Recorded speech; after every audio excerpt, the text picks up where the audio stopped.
Hello! Alors, prochaine blessure. Aujourd'hui, nous allons voir la trahison.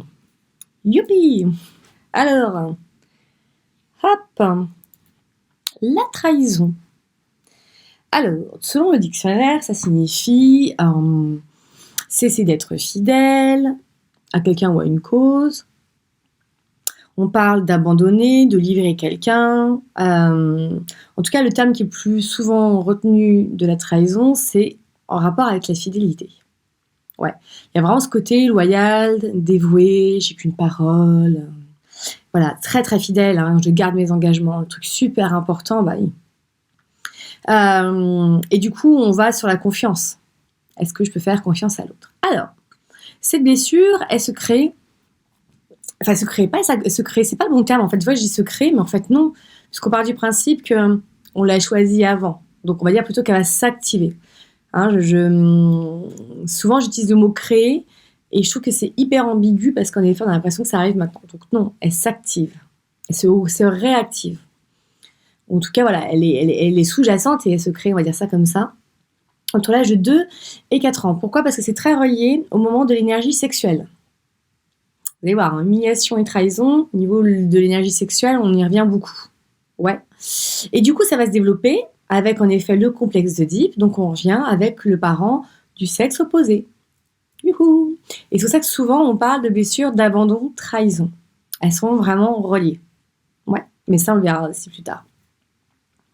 Parce qu'en effet, à un moment donné, il y a une attraction très forte entre l'enfant et le parent du sexe opposé, et c'est normal. Il est là pour apprendre l'amour de l'autre, d'accord? Dans abandon, trahison, on est plus dans ces dynamiques-là. Rejet, injustice, on est plus en effet dans le parent avec le même sexe, on est plus pour apprendre à s'aimer soi.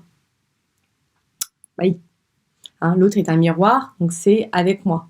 Tiens, là, l'autre est différent, c'est avec l'autre. Voilà, on est plus dans cette relation-là. Et donc, selon l'effet complexe d'Oedipe, selon le degré, ça peut bugger selon le degré aussi. Ouais. Donc, l'enfant en tout cas, cette blessure, c'est souvent des enfants qui ont souffert de ne pas avoir ces attentes d'attention comblées. On vient sur l'attention comme pour la blessure d'abandon. Hein, c'est là que vous allez vraiment voir qu'il y a des parallèles, il y a des ponts qui se font. Il s'est senti trahi ou même manipulé, parce que vous allez voir que la blessure de trahison, la manipulation, on est bien dedans, dans sa connexion amour-sexualité. Ouais. Et donc, il a perdu la confiance en ce parent, très clairement. Ou notamment, on est aussi dans l'idée des promesses. Hein. Quand il y a eu beaucoup de promesses non tenues, des mensonges ou des marques de faiblesse. Et c'est ça qui est important, c'est que c'est super subtil, en fait, les blessures. Moi, je vous dis, des fois, on dit, non, j'ai pas été trahi, et puis on n'a pas été, on a ressenti.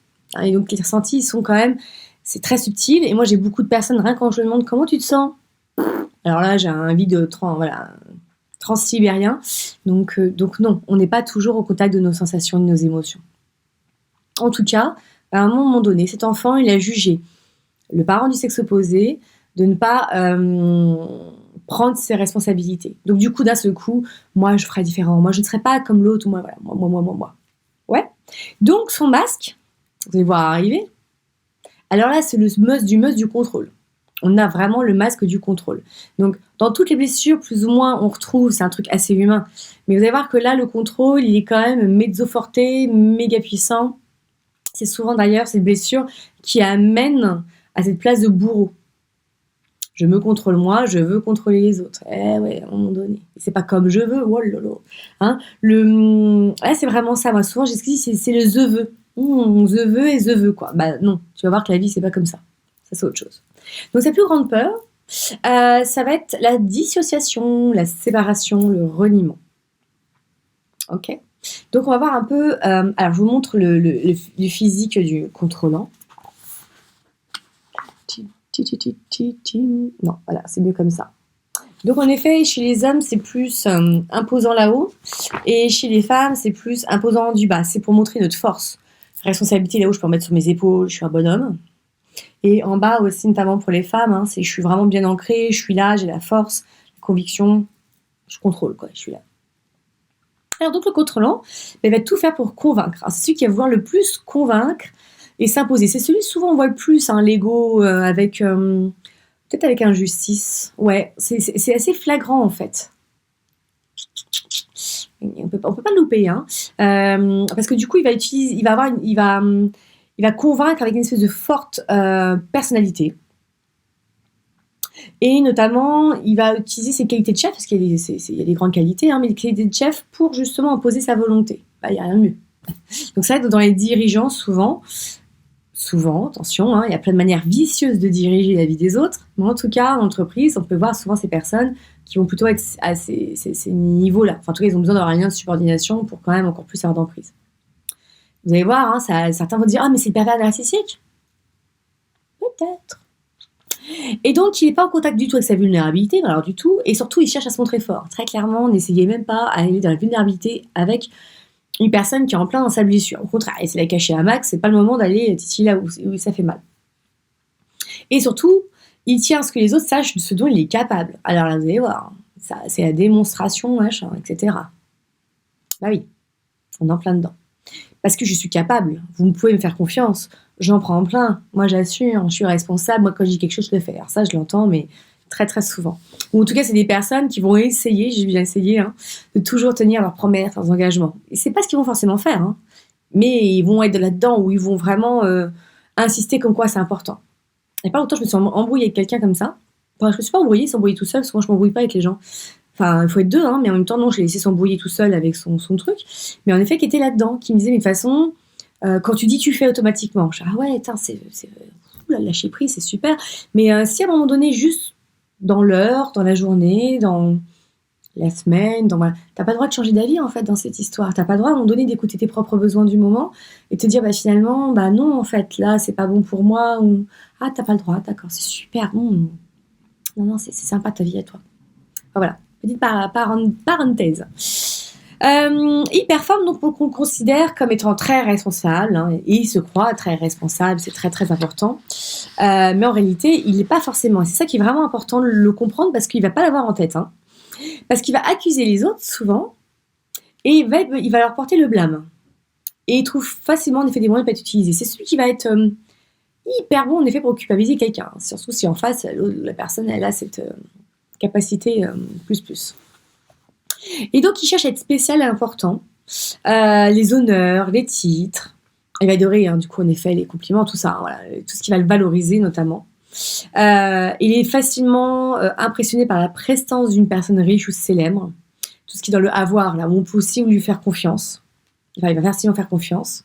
Et puis, comme il va... Peut-être, c'est un peu le miroir aux alouettes, hein. Bah, du coup, il va faire facilement confiance, mais il risque de se prendre une tollée, hein, parce que beaucoup d'attentes, beaucoup de... Voilà. Donc, grosse déception, du coup, derrière, méfiance. Sa réputation est importante. Il est dans le contrôle de son image, toujours tout propre, tout nickel, tout machin. S'il se sent menacé, il est prêt à salir quelqu'un, voilà, l'autre. Il va mentir facilement. On va utiliser le mensonge pour sortir d'une impasse. Mais alors, attention. Il va pas se rendre compte que ça... Enfin, chez lui, ce sera pas un mensonge. Il va pas le vivre comme ça. Ça sera normal pour se légitimer d'un truc machin. Mais par contre, il va pas du tout supporter quelqu'un d'autre lui mente. Ouais, la cohérence, vous voyez le truc ? Toujours pareil, on se rend pas forcément compte. Attention, c'est pas du jugement. Et c'est pas forcément l'action qui va le déranger, c'est surtout le mensonge. Imaginons une femme qui est trompée. Ce qui va surtout l'agacer avec une blessure de trahison, c'est que le fait que le mari ait menti en tant que tel. L'acte n'est pas si important que ça, c'est vraiment le mensonge. Donc ça, vous voyez pas sur une page, je dis mais qu'est-ce qui est plus important ? C'est qu'il vous est trompé, c'est le mensonge, c'est quoi ? Et quand on me dit le mensonge, je dis ok, on sait dans quoi on est. Il y a aussi beaucoup d'attentes envers les autres, énormément. Hein. Il est hyper exigeant et quand il délègue, ce qui est quand même difficile pour lui puisqu'il veut tout contrôler, il exige que ce soit fait à sa façon. C'est toujours comme je veux, à son rythme.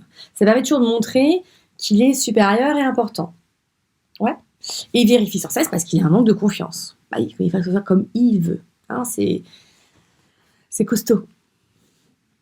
Et il aime tout prévoir pour mieux contrôler, hein, ce qui paraît assez logique. Hein, il ne supporte pas que quelqu'un vienne défaire ses plans. Alors là, ne venez pas défaire un plan d'un contrôlant. Et il a beaucoup de difficultés à accepter les imprévus. Ah ouais, ça, il va pas aimer du tout. Parce qu'il sait pas rebondir. Enfin, il sait pas si, mais ça lui demande une énergie. Hein, vous voyez bien que le lâcher prise, lui, c'est pas son ami. Il se croit indispensable, il adore ça. Hein. Il aime penser aussi que les autres ne peuvent pas réussir sans lui. Ah, et je dis, il aime être valorisé de son propre, de ce qu'il apporte. Notamment, ça peut être par exemple, je peux parler du chef d'entreprise fastoche, mais la femme de, pas la femme de ménage, mais la femme de maison. La femme qui, vous savez, souvent dit, ah là là, je sais jamais où elle range les trucs, les machins. Combien de fois on m'a dit, oh là là, ouais, les hommes, ils savent pas.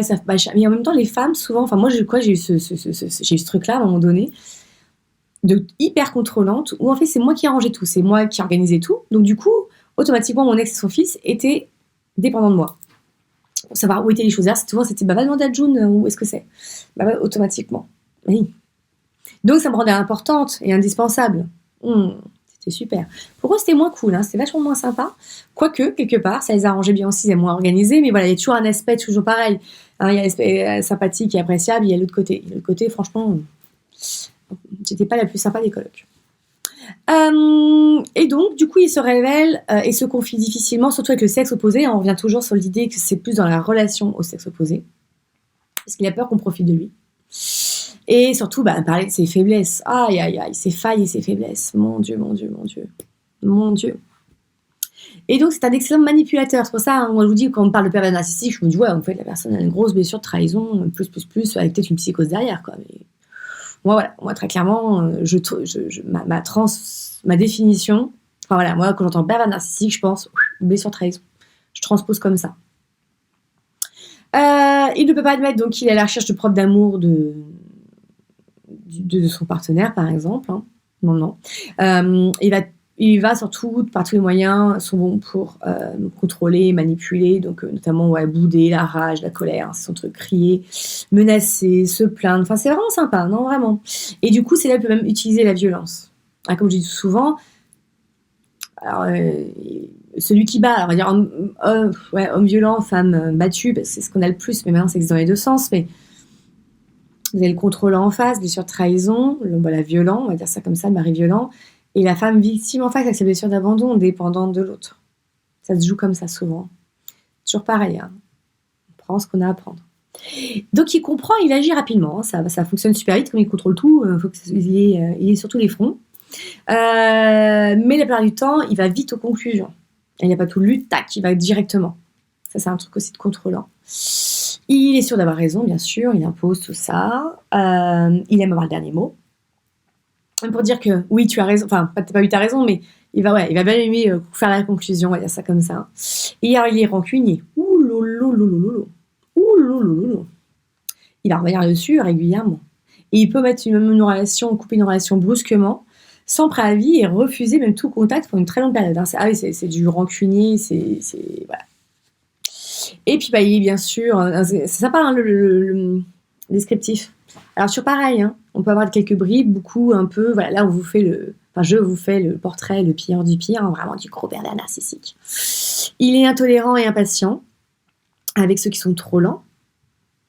Et il n'hésite pas à montrer sa colère. Hein. Vraiment, l'énergie là-dessous, c'est vraiment l'énergie de la colère.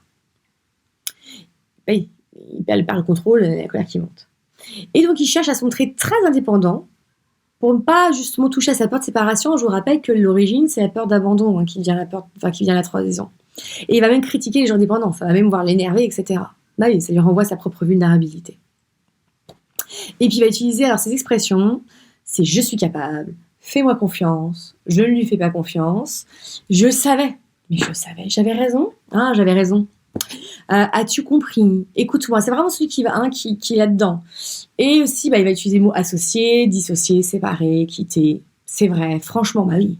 C'est quelqu'un de qui n'est pas dans le mensonge, donc franchement, on revient là-dessus.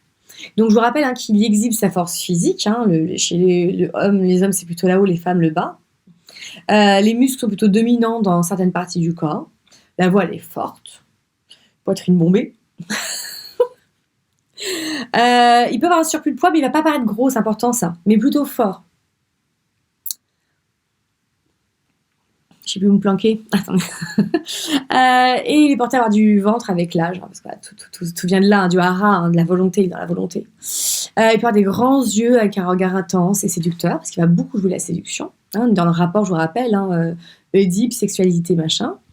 Et il va favoriser aussi les vêtements flamboyants pour qu'aussi on puisse le voir. Alors, rien à voir avec le côté noir, machin. Hein, on voit, je suis là, je porte, j'assume tout ce que vous voulez. Par rapport à l'alimentation, il va avoir un bon appétit, il mange rapidement, comme je dis, hein, c'est un peu un Speedy Gonzales. Il peut ajouter du sel, les épices, hein, tout ce qui relève, hein, tout ce qui nourrit aussi du coup la colère. Et il peut beaucoup se contrôler au niveau de l'alimentation lorsqu'il est occupé, mais il va vachement facilement perdre le contrôle par la suite. C'est pour ça que souvent, il peut avoir un effet un peu d'embonpoint, entre guillemets.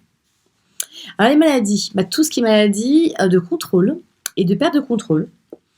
L'agoraphobie, tout ce qui est spasmophilie, système digestif, hein, il n'est pas très tolérant, donc il va avoir du mal à accepter, à digérer les choses. Et alors tout ce qui finit en maladie en IT. Hein, le IT, c'est le feu, c'est la colère. Tendinite, etc. Et il peut aussi avoir pas mal d'herpès buccal, parce qu'il va beaucoup aussi contrôler ce qu'il veut dire, ou il va avoir des mots peut-être avec beaucoup de feu. Hein, ces paroles, elles sont peut-être pas nickel.